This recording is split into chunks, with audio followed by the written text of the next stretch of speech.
At update tayo sa Metro Manila Shake Drill na may part 2 ngayong gabi sa Ortigas. Tulad kanina umaga, may mga natagalan na naman ng rescue. Saksi, si Jamie Santos. Kasunod ng pagtunog ng sirena na hudyat ng Kunwari Lindol, nawala ng kuryente mga gusali sa bahagi ng Exchange Road sa Ortigas, Pasig. Matapos ang 5 minuto, maya-maya pa dumating ng ilan sa mga rescuer.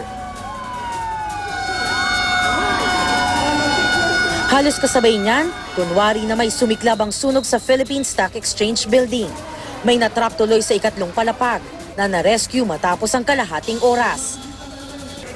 Mas mabilis namang nalapatan ng first aid ang mga sugatan sa labas nito na kunwari nabagsakan ng ilang istruktura. Habang ang mga biktima naman na kunwari pagtaob ng sasakyan, kalahating oras din bago na-rescue. Ang mga nasagip, agad dinala sa Ateneo Field Hospital sa isang parking lot.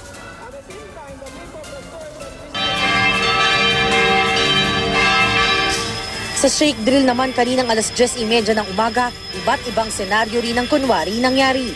Sa Southern Luzon Expressway, may nagliyab pang kotse dulot ng kunwari lindol.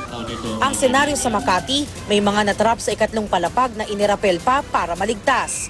Pero dito rin natuklasang hanggang 2nd floor lang ang abot ng ordinaryong fire truck at hanggang 9th floor naman ang bugan ng tubig nila. Sa Marikina naman, kung saan kunwari may mga nadaganan ng gumuhong konkretong bahay, 10 minutong late ang mga rescuer dahil sa matinding traffic.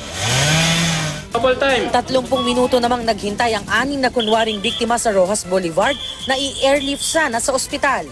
Sa huli, naunsyami ang planong air evacuation dahil sa kakapusan ng koordinasyon. Hindi kasi makontak eh.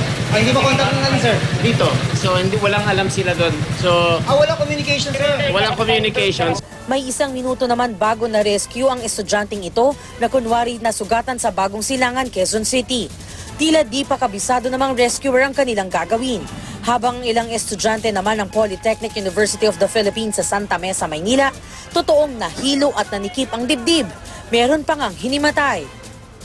Sa Intramuros, Maynila, na-suffocate ang ilang biktima dahil sa tagal ng pagkakababad sa usok. Dito naungkat naman ang pangangailangan bumili ng aerial ladder para sa mas mabilis na rescue. Kapuna-puna rin ang ilang lumahok na tila hindi sineseryoso ang drill. Nagtatawanan, mabagal ang kilos at may nag-selfie pa. Ang ilang participant naman sa Veterans Memorial Medical Center, hindi napigilang madistract dahil sa paglahok sa drill ni Primetime King Dingdong Dantes.